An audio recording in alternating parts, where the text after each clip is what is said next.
So, welcome to Small Farm Living. We're at the beginning of week 4, and out here I am on the final days of hardening off all of the plants that were in the greenhouse. And if you're new to gardening and you're not sure what hardening off means, it just means taking plants that have been in a secured environment and protected from direct sun and the harsh elements of the outside, and you slowly acclimate them 2 to 3 hours the first day, 3 to 4 hours the next day, 5 to 6 hours the next day, and then out in the sun all day. And yesterday they were actually out in the sun all day, but we had a partially overcast day.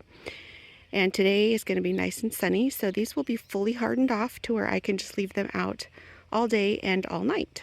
And I have some tomatoes, I have black krim, Roma, and beefsteak, and then some tall marigolds that will go down in the field. Over on this side, I have some rudbeckia, some bee balm, sunflowers, more marigolds. Back there is the little spiky things. That's Crispidia or drumstick flower. They're really cute. They dry well and they're fun in bouquets. These are one tray of my zinnias, some sweet william, and some lemon verbena. Up there I have, if I can get up there, I have watermelons and some green beans and some cantaloupe. And this row is another tray of zinnias. Then I have 2 trays of celosia, and then back in the back there I have some cute coleus. They're not as tall as I would like them to be, but it doesn't matter. I'm just going to use them for bouquets later. This is actually a snowball bush that I just bought. This is my whole tray of moss rose. This flower was beautiful and open yesterday, but as soon as the sun hits, these will start popping open. Here I have several different gourds. I have like jack-o'-lantern pumpkins, my zucchini, birdhouse gourds. I have like a blue pumpkin, and then a kind of a beigey tan. And they're actually gourds to where you can cook with them if you want to. I just like to use them in decoration. Over here I have bush beans. In my other tray I had pole beans, and then I have some gomphrena and some ageratum in this tray. And all of those are going to be going down in the field probably sometime coming up this week, which will be later in this video. So this is the corn that we planted exactly 1 week ago, and corn can take anywhere from 6 to 14 days to germinate, and you can see I already have some popping up out of the ground, or out of the little packs here.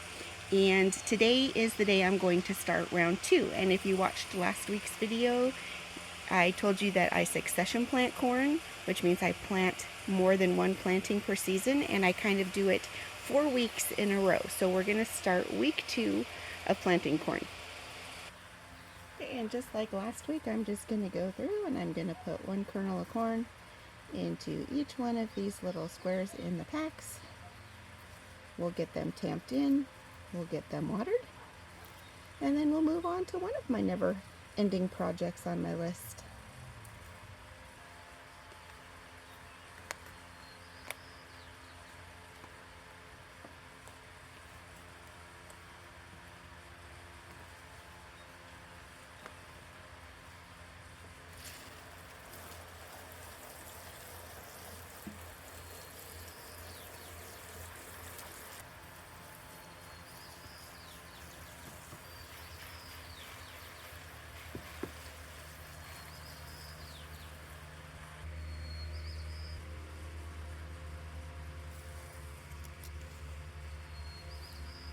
And ooh, I just had to share with you the first of my peony blooms have opened, and they are so glorious. I wish peonies lasted longer.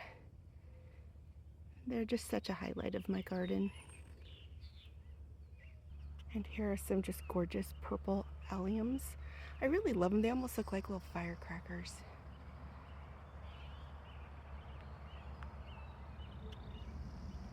And this is a bloom head on the valerian plant. They're going to get ready to bloom here probably, I'm hoping within the week. Hopefully they'll make it into this week's video. Be fun to show you what they look like. Again, this is a medicinal plant. Mostly used for the roots, but the blooms are really pretty too.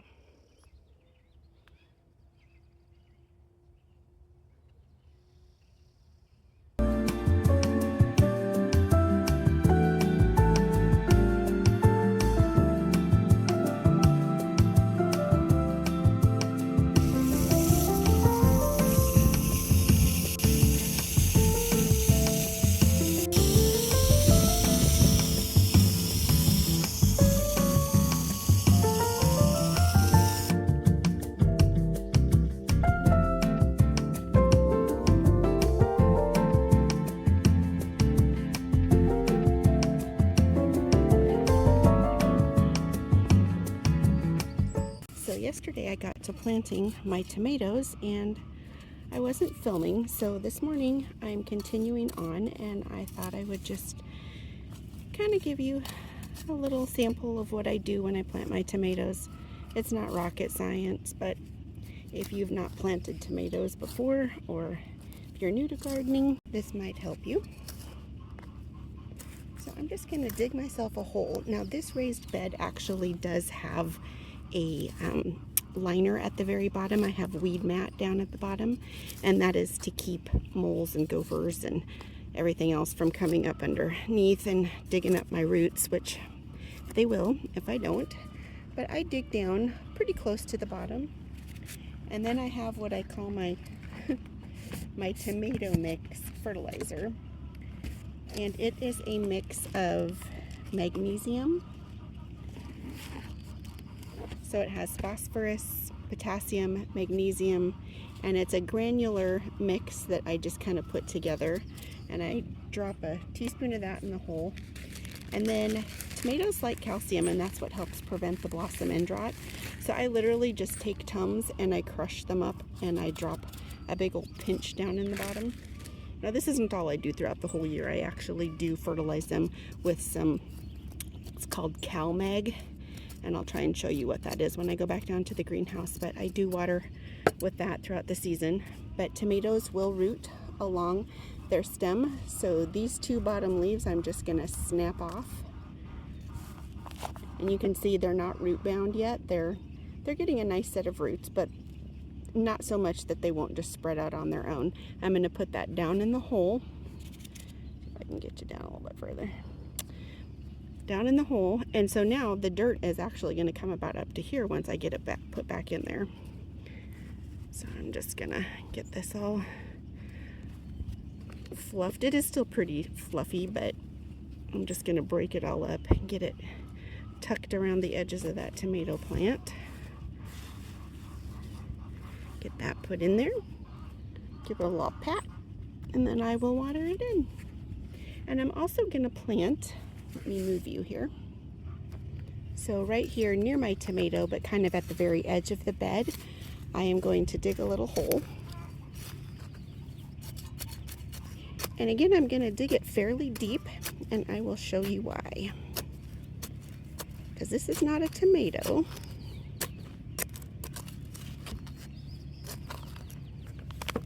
But this is a marigold. And marigolds are actually good for repelling pests in the garden, especially around your tomatoes. These have been in here a while. See how root bound they're getting? So I'm just going to take, and this doesn't hurt them at all, I'm just going to tease their roots. That way they're going to venture out. And marigolds are another one of those plants that will root along the stem. So because these are getting kind of long, I'm going to bury it about up to here.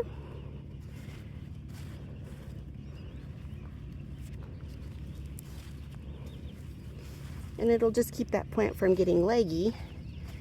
And once we get that watered in and it's going, it will just bush out into a glorious big, they're a dwarf as far as height, but they'll get fairly bushy, and they'll be a nice companion plant for my tomatoes. So I'm just going to get the rest of these planted up here. This is the black crim. And of course, you're not going to be able to tell the difference just by the plant. But I had mentioned this before. The reason why I am growing black crim this year is I have always made my tomato sauces and things out of pretty much just plain Romas. Experimenting is fun. So I'm going to see if adding some of these black crim to my sauce this year gives it a different flavor. So I'm just going to get the rest of these planted up. Now, one thing I wanted to show you yesterday, and like I say, I just kind of get in a zone and I start planting and don't think about the fact that I'm not filming. But this tomato plant was super tall. It had been in the center of one of my trays, and so it was reaching for light more than the others on the outside. And what I did was, the actual base of the tomato plant is over here. And I dug the hole down fairly deep, and then I put the root base down deep, and then I put the stem, I laid it sideways And those roots, or the stem is going to produce roots all along here. And yesterday this was laying pretty much flat down on the ground because I had laid it so sideways, but you can see it's already curving up to the light, and before you know it, probably in a couple more days, this is going to be straight, just like that one over there.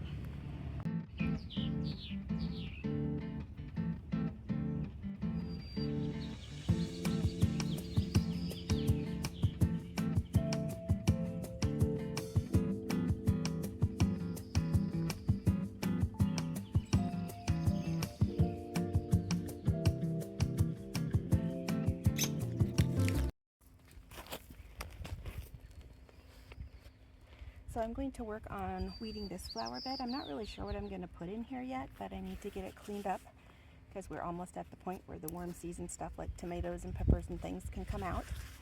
Back here in the back, I don't know if you can see it, but there is dill, and I'm just going to leave that because at the moment I'm not putting anything in here particular. And I did actually start some more dill from seed. I kind of prefer to stagger my dill and have some ready when my cucumbers are ready if I want to make some pickles or something, but I actually canned a whole bunch of pickles the last couple of years and I don't really need any, so whatever I do grow for dill this year, I probably will just dehydrate it. I like to put it sometimes when I open a jar of canned carrots or something, I'll put a little pat of butter and some dehydrated dill leaves in there and warm it up for dinner, and it's really good.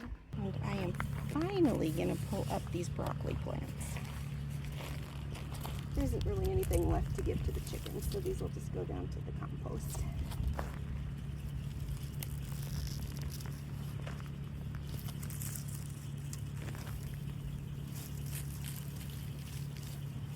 Okay, so hopefully you can hear me okay with my big greenhouse fan buzzing in the background. Literally, my greenhouse is just right there. So we are still in the garden, and these are the garlic, and because I can harvest garlic usually at the end of June and we are at the beginning of May, they are starting to do what's putting on garlic scapes. And if you don't know what those are, garlic scapes are where they put on kind of a flower stem, you would call it, but it's what will turn to seed. And I snap these off because it takes energy for the plant to do this, and I want to focus the energy on making the garlic bulb in the ground. So I will just come through down as far as I can and just snap them off like that. This one is just starting.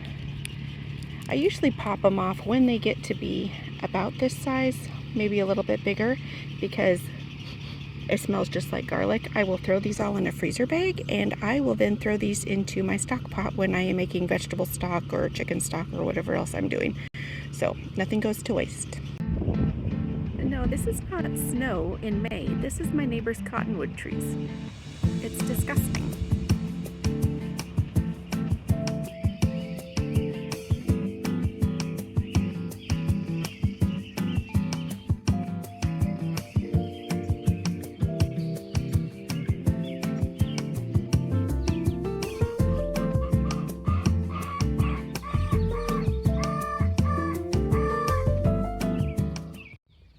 This morning we are back down in phase one. We are going to be planting 2 trays of zinnias. I have them right down there.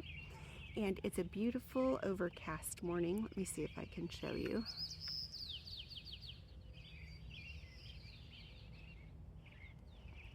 Perfect for planting on weed mat, because let me tell you, when the sun comes out and hits the weed mat, it is hot. So I'm just going to put you on a time lapse while I plant these this morning.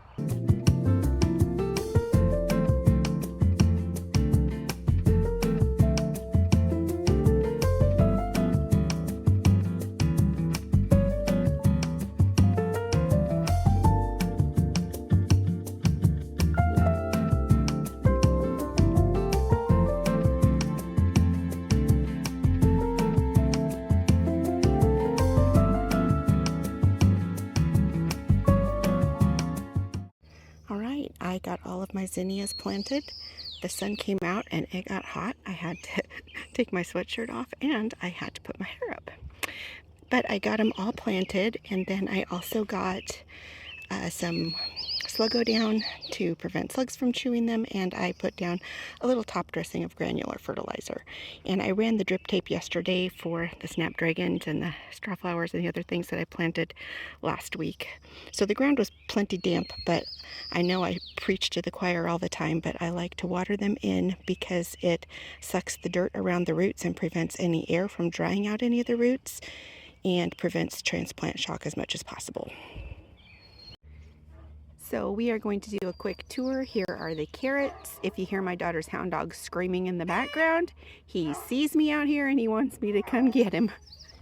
The onions, you know what? I think I'm just having one of those years where the onions are like, forget you, lady, because I usually never have any trouble with onions. And this year, for some reason, oh my word. And most all of my beds are amended with the same thing. So, and I have fertilized with 3 different kinds of organic fertilizer, and they're still just kind of So I may be buying some onions this year for my salsa, unless they just decide to snap out of it for me. I guess we'll see. My raspberry plant has a bunch of little raspberries already forming. And if you can see, I am very thankful. My English peas decided to snap out of it, and they are starting to do great. And these are the sugar snap peas. They're almost halfway up the base of the trellis. And then you can see my strawberries. They're already putting on berries. So looking forward to these as well. This is one of my cauliflowers. They're starting to get really nice and big. The broccolis are taking off as well. They didn't have quite the extensive growth this week as they did from when I planted them to their first week, but they're still doing great. And this is the last of the first bed of tomatoes that I got planted. I have a whole bunch more to go, but I'll just show you the end result on that one. The chives blooms, aren't they so pretty? My blueberry bushes, the blooms are dying back. That's what the little brown is, but you can see they're starting to form berries. And this bush right here, it already has a whole bunch of berries on it. And then my potatoes have gotten so big that they are literally covering the whole bed now. I was able to get a soaker hose woven in between the other day, so that will save me, because there's been years before where I've gotten so busy planting other things I've forgotten to put the soaker hose in there, and then once they get so big it gets really hard to kind of weave it in and out. But this crazy little purple potato, this is the only one so far, it's actually blooming. Some people say to snip the blooms off to force more energy down into making the potatoes. Sometimes I do that, sometimes I don't. I don't know if I've noticed a whole lot of difference in potato production, but let me know down in the comments what you do and if you think it makes any difference. So yesterday I actually planted the rest of my celosia. I didn't film it because you've seen me planting and transplanting plants here in the last few videos, but I got all those done. I got my azuratum. I have my Rudbeckia Sahara, or Sahara, however you want to say it, and all of my tall marigolds. I can't talk this morning. All of my tall marigolds that I use for cut flower bouquets in the ground, as well as down here in the last row, if you can see this, I got 19 Roma plants put in this row. Goes all the way down to the other end. I'm still working on putting some of the last things in the garden. This row right here is most likely going to be a variety of peppers, and that will probably be in next week's video. But these last 2 weeks, right up before our last frost date, which in Oregon Zone 8B is around May 15th, it is a mad rush to get everything put in. And I came back into the greenhouse just to check on the corn that we planted. It's only been about 5 days, and you can already see right here and right here, and there's several others. The corn is already popping at 5 days.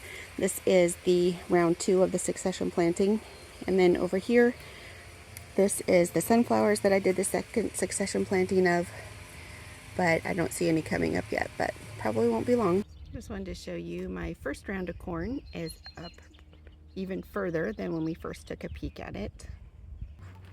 Okay, so we made it to the end of this week. I am really tired. but I still have peppers to go, and that's going to be quite the process because there's quite a few of them, but we'll get it done. And if you have been with me this far into the video, I just want to thank you so much. I really appreciate you, and I look forward to seeing you next week.